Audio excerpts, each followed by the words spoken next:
নমস্কার বন্ধুরা, আমি অপু আর আনন্দের ছাদ বাগানে আপনাদের সবাইকে সবুজ অভিনন্দন। বন্ধুরা, আজকে আমরা জেনে নেব খুব সহজ পদ্ধতিতে কিভাবে আমরা এমন একটা সার তৈরি করব, মানে ফার্টিলাইজার তৈরি করব, যেটা আমরা সব গাছে ব্যবহার করতে পারবো। এই ফার্টিলাইজারটা তৈরি করতে যা যা জিনিস লাগবে প্রথমে আগে আমি তোমাদেরকে দেখিয়ে দিই। এই ফার্টিলাইজারটা বা এই মিশ্র সারটা তুমি সমস্ত গাছে দিতে পারবে। যেমন মনে করো তোমার 12 মাসে যদি কোনো ফলের গাছ থাকে তুমি সেখানেও দিতে পারবে, এবং 12 মাসে যদি তোমার কোনো ফুলের গাছ থাকে তুমি সেখানেও ব্যবহার করতে পারবে। সমস্ত গাছে কিন্তু তুমি এই সারটা মানে এই ফার্টিলাইজারটা ব্যবহার করতে পারবে।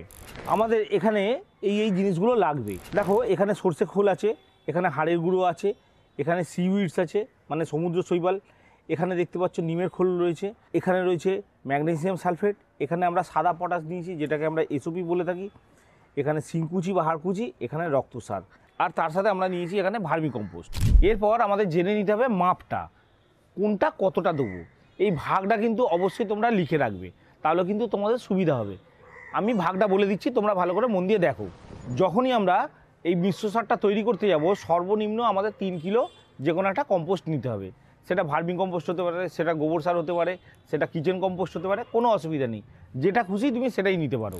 এখানে আমি ভার্মি কম্পোস্ট নিয়েছি 3 কিলো, দেখে নাও 3 কিলোর মতন ভার্মি কম্পোস্ট নিয়েছি। এই ভার্মি কম্পোস্টটাকে আমি এর মধ্যে ঢেলে দেবো।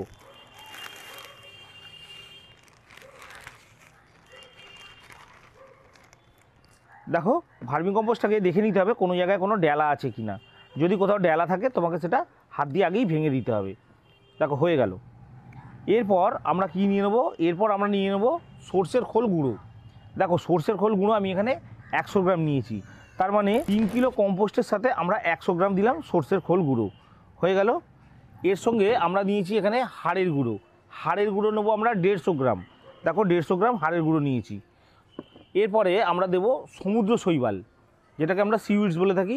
সমুদ্র শৈবাল এরকম দানার আকারে পাওয়া যায়, এটা আমরা নেব 50 গ্রাম। দেখো, 50 গ্রামের মতন আমি দিয়ে দিলাম এতে।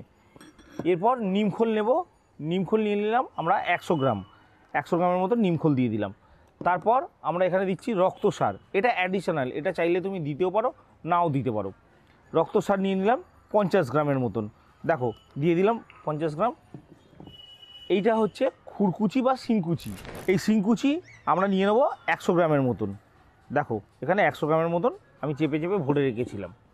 এরপর এখানে নিয়েছি ম্যাগনেসিয়াম সালফেট, ম্যাগনেসিয়াম সালফেট নিয়েছি 25 গ্রাম। এই 25 গ্রামটা আমরা এর মধ্যে দিয়ে দেবো। দেখো, হয়ে গেল, পরিষ্কার করে আমরা দিয়ে দিলাম 25 গ্রামটা। তার সাথে এটা হচ্ছে পটাশ, সাদা পটাশ, এসওপি যেটা আমরা বলে থাকি, এই সাদা পটাশ নিয়েছি 50 গ্রামের মতন।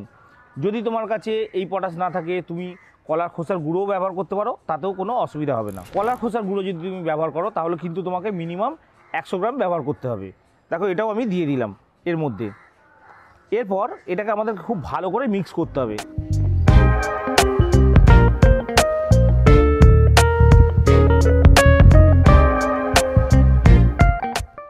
তাহলে দেখতে পেলে বন্ধুরা, কত সুন্দর কিন্তু আমাদের সারটা তৈরি হয়ে গেল। এই মিশ্র সারটা কিন্তু আমরা সব জায়গায় ব্যবহার করতে পারি, মানে সব ক্ষেত্রেই ব্যবহার করতে পারি। এবার আমি বলে দিই তোমাদেরকে, এই যে মিশ্র সারটা আমরা তৈরি করলাম, এই মিশ্র সারটা তৈরি করার মূল উদ্দেশ্য হচ্ছে যে গাছের সমস্ত খাদ্যের যোগান দেওয়া। গাছের সমস্ত খাদ্যের যোগান বলতে দেখো, নাইট্রোজেন, ফসফরাস, পটাশিয়াম, এগুলো তো প্রত্যেকটা গাছের লাগে, যার জন্য আমি এখানে সিউইডস ব্যবহার করলাম।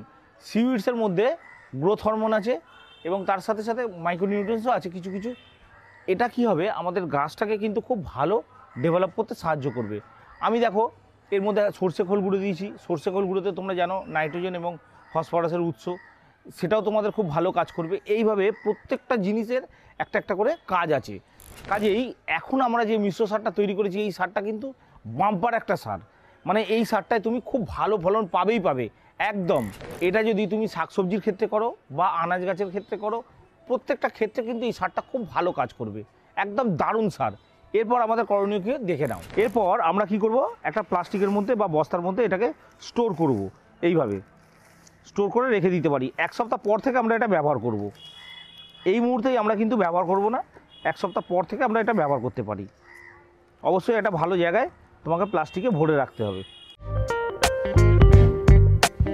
তাহলে বন্ধুরা, আমাদের কিন্তু একদম সারটা তৈরি হয়ে গেল। দেখো, আমরা এইভাবে মুখটা বেঁধে একটা ছায়াযুক্ত জায়গায় রাখবো, কখনোই কিন্তু একে সূর্যের আলোয় রাখা যাবে না।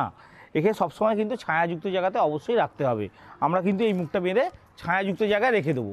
তাহলে কী হবে, সারটা 1 সপ্তাহের মধ্যে পুরোপুরি সম্পূর্ণ তৈরি হয়ে যাবে।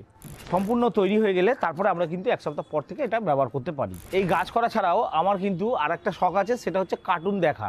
এবং কার্টুন দেখার শখটা এত পরিমাণে বেড়ে গেছিলো, আমি কিন্তু কার্টুন তৈরি করা শুরু করেছি। তোমরা চাইলে দেখতে পারো, আমরা দুজনে মিলে কিন্তু কার্টুন চ্যানেল খুলেছি, নতুন ফানি ওয়ার্ল্ড, দেখতে পাচ্ছ। ফানি ওয়ার্ল্ডে তোমরা চাইলে দেখতে পারো এবং ভালো লাগলে চ্যানেলটা সাবস্ক্রাইব করে রেখো। এছাড়াও বন্ধুরা, তোমাদের যদি কোনো প্রশ্ন থেকে থাকে তোমরা আমাকে কমেন্ট বক্সে জানাতে পারো, অথবা আমার হোয়াটসঅ্যাপ নাম্বার আছে, হোয়াটসঅ্যাপ নাম্বারেও জানাতে পারো, আমি তোমাদেরকে উত্তর দিয়ে দেবো। আর বন্ধুরা, যদি আমার ভিডিওটা ভালো লেগে থাকে তাহলে একটা লাইক করে দিও, বন্ধুদের সাথে শেয়ার করো। আর তুমি যদি আমার চ্যানেলে নতুন হয়ে থাকো তাহলে অবশ্যই চ্যানেলটা সাবস্ক্রাইব করে রেখো। দেখা হচ্ছে পরবর্তী আরও একটা ইন্টারেস্টিং ভিডিওর সাথে। নমস্কার।